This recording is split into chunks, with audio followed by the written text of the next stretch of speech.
Shalom jemaat yang dikasihi Tuhan, kiranya kasih karunia dan damai sejahtera dari Allah Bapa dan dari Tuhan Yesus Kristus menyertai saudara-saudara sekalian. Bapak Ibu, saudara-saudara yang dikasihi Tuhan, kalau kita sebagai orang percaya berbicara tentang penderitaan, seberapakah kita sudah mengalami penderitaan itu? Lalu penderitaan seperti apakah yang kita alami? Apakah penderitaan itu karena kesalahan kita sendiri, kesalahan orang lain, bencana alam, atau karena sebab-sebab yang lain? Adakah kita mengalami penderitaan dalam hidup kita karena sesuatu yang bernilai bagi hidup kekristenan kita? Nah, saudara-saudara, Rasul Paulus di dalam suratnya kepada jemaat di Kolose juga berbicara tentang penderitaan yang dia alami. Namun menarik bahwa Rasul Paulus memberikan sudut pandang yang berbeda tentang penderitaan yang dia alami di dalam rangka dia melakukan karya pelayanannya bagi kemuliaan Tuhan. Kolose 1 ayat 24 berbunyi demikian. Sekarang aku bersukacita bahwa aku boleh menderita karena kamu dan menggenapkan dalam dagingku apa yang kurang pada penderitaan Kristus untuk tubuhnya, yaitu jemaat.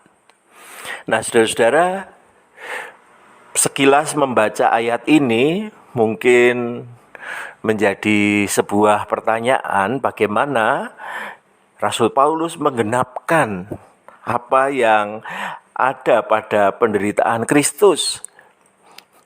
Namun kalau kita membaca lebih pelan, lebih mendalam, ada hal berharga yang bisa kita dapatkan dari bacaan ini, bahwa bukannya Rasul Paulus menggenapkan penderitaan Kristus, tetapi Rasul Paulus menggenapkan karya pelayanannya di dalam Kristus ketika dia mengalami penderitaan. Jadi saudara-saudara, bagi Rasul Paulus yang sebelumnya dia mengatakan bahwa dia adalah pelayan dari Injil yang dia beritakan, yang di bawah kolong langit ini, supaya semua orang mendengar tentang pemberitaan Injil, maka Rasul Paulus menyadari bahwa di dalam melakukan pelayanan itu ada konsekuensi yang dia tanggung. Bahwa ketika dia mau menjadi pelayan bagi pemberitaan Injil, ada kemungkinan dia mengalami penolakan, mengalami penderitaan, mengalami penganiayaan. Dan dengan kesiapan itu, maka Rasul Paulus menghayati bahwa penderitaan yang dia alami sebenarnya sama dengan penderitaan yang Kristus alami, dan bahkan kalau mau dilihat secara jasmani, bisa jadi penderitaan yang dialami Rasul Paulus masih jauh lebih kecil daripada apa yang dialami oleh Tuhan Yesus. Tetapi justru disitulah kemudian Rasul Paulus menemukan sukacita di dalam pelayanannya.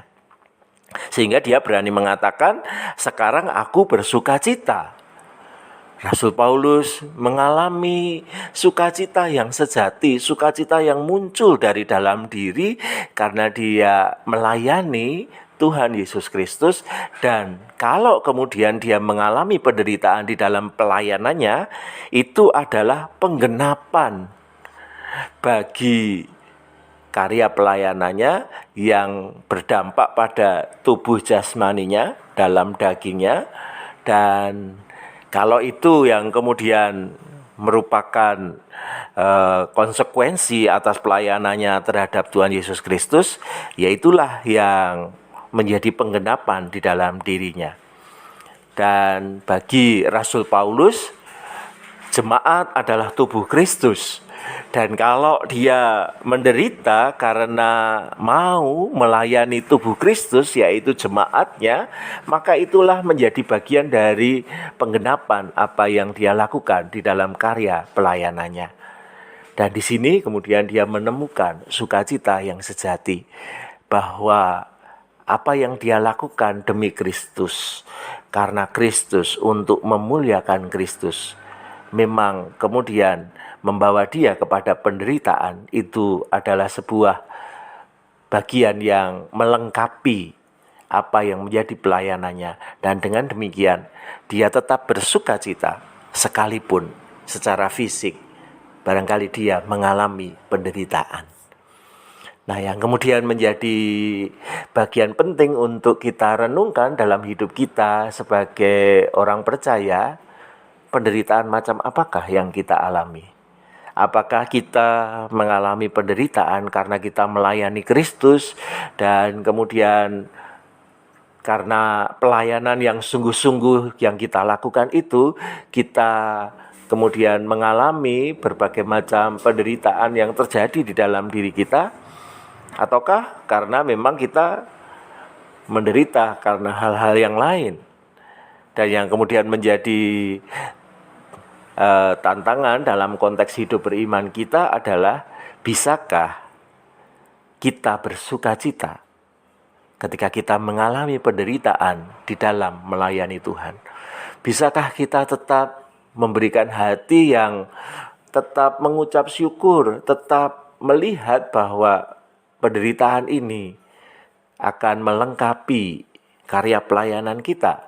Bukankah Kristus yang kita layani juga adalah Kristus yang mengalami penderitaan di dalam karya keselamatan yang dia kerjakan?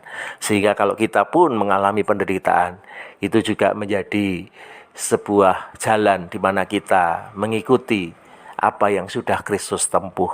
Dan dengan demikian, meskipun menderita, hati kita tetap bersukacita. Kiranya Tuhan memampukan kita semua. Amin.